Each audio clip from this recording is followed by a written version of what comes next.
everyone and welcome to another video from the beautiful Norway. In this one I want to show you how we visited the Briksdal Glacier, but first I am showing you the beautiful views we were seeing on our way from Geiranger to the Briksdal Glacier, and as you can see it is so amazing. We were seeing these incredible landscapes literally all the time, and as we were getting closer and closer to the glacier it was getting so much better. So if you rented a car in Norway, I fully recommend you to do this road trip for Geiranger to the Briksdal Glacier. You will not regret it, and if you are not driving, I bet you will look out of the window all the time. Anyways, this video will be a little bit different from my other ones because I was usually also speaking when doing the hikes or when being in the car, but this time I will speak the entire vlog like this, giving you information about what you are seeing in the video and other things you need to be aware of and tips in general. So right now we were getting really close to the glacier, but you will in a few moments see an amazing place where we stopped. This is not a tourist attraction, it is a hidden gem that we just stopped because it was so beautiful, and I also recommend you to stop there. Basically it's an event venue. We were just driving for a lot of time. I think we spent around half an hour around this beautiful lake, and then this place will be located just next to the lake. I think there were some small houses, maybe you can even stay overnight here. I'm not sure, we did not stop for that long, but anyways we have arrived. It is called Nestet. From the Google Maps they say it's an event venue. So I wanted to tell you about this beautiful hidden gem that we loved, and after we spent a little bit of time here, the parking was free and there were some other tourists that were stopping too. We were admiring some amazing waterfalls that we were seeing because they were literally everywhere around here, and we had an amazing views of the mountains and waterfalls and lake. And honestly I would love to live in a place like this. It looks so beautiful and so calm, and this was not even on my list. I was not expecting this road trip to be this amazing, but after stopping at that place we just continued driving directly to the glacier because it was not that far away from here, and again we were admiring some amazing waterfalls all around us. The parking to the Briksdal Glacier was not free, it was 75 kroner 1 year ago, which is around 6 euros. Anyways, feel free to pause this video to read a lot of interesting information here. You can see about different hikes that you can do in the area, and right now I'm filming a lot of pictures. You can see how small the glacier has gotten, probably because of climate change. That was very sad to see. You can see multiple photos from different years, and this is what I've been observing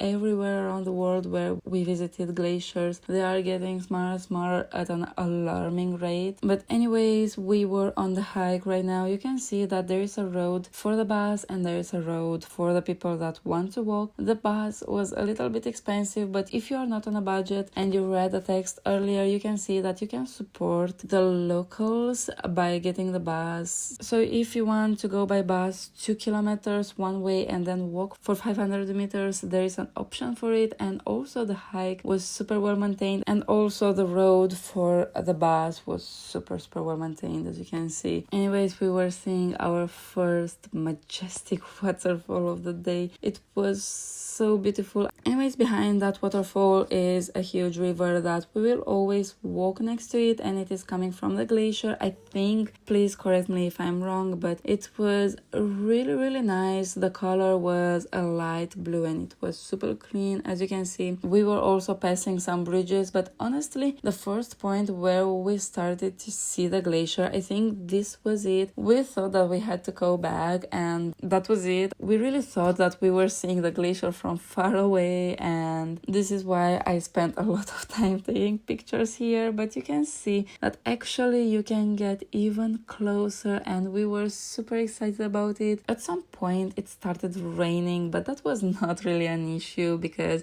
it was so peaceful here. We were hearing just the river and the wind, and I would have stayed here for hours. But anyways, about the trail, it is super easy. It is 4 or 5 kilometers round trip, but we did it so fast. I didn't even remember it to be that long, but anyways, it is doable for everybody. I think there was a little bit of hill at some point, but nothing too bad. And we had nature all around us. It was like a magical place. And also, as I've already told you before, the parking was not expensive, so I fully recommend you to come here. We will get very soon super close to the glacier, but in the meantime, make sure you pause this video to read a lot of things about the glacier here and what is a glacier in general, and a lot of really useful information about them. But in the meantime, take a look at this beautiful lake that was formed here. I hope this also is called a lake. I'm not a native English speaker, so I'm sorry if I am wrong about this, but we got so close to the glacier. And just imagine that all this area here was a glacier a few years ago. But anyways, now that the video is coming to an end, I want to thank you so much for watching. If you enjoyed this video, please don't forget to like it and also subscribe. And I have a lot more videos coming from Norway, so make sure to subscribe not to miss them, and see you in the next video.